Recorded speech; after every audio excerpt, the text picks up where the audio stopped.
Here's another really good one. When I was in Denver, I worked at a dispensary, and they were under a microscope from the Marijuana Enforcement Division, which is a subdivision of the IRS. Anyhow, they were about to be audited, and their inventory was questionable.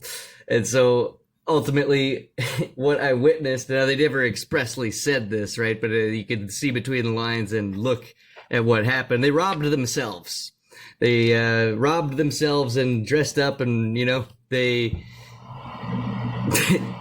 stole their own stuff. So sometimes when companies are led by people who have ulterior motives or just questionable morals in the first place, they build in bad practices into the way that they do things in order to get ahead or whatever it is, obtain some kind of worldly power.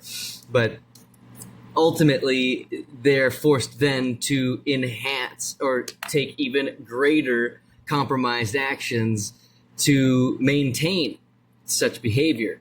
And in other words, they are forced to behave even worse, as opposed to repenting and being good and honest, right?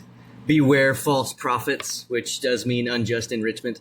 Anyhow, it can mean unjust enrichment.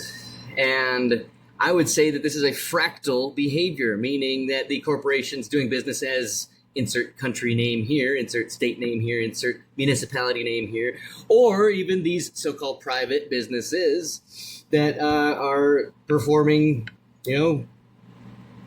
contracted government things going on.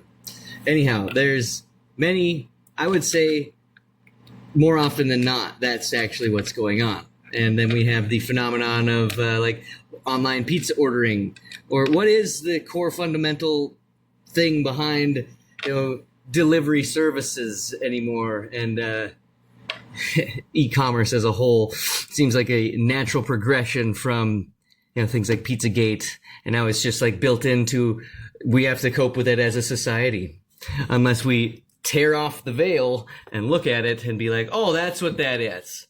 It's like Scooby-Doo, right? Oh, it was Mr. Jenkins the whole time? I worked for Mr. Jenkins. I would have never guessed that.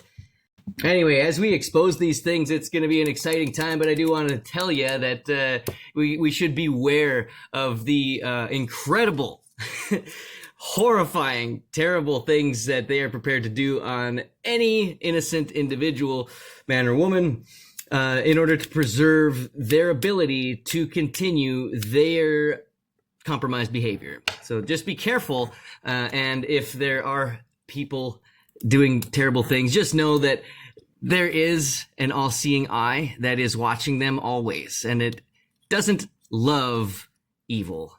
Okay? Take care now. Bye-bye then.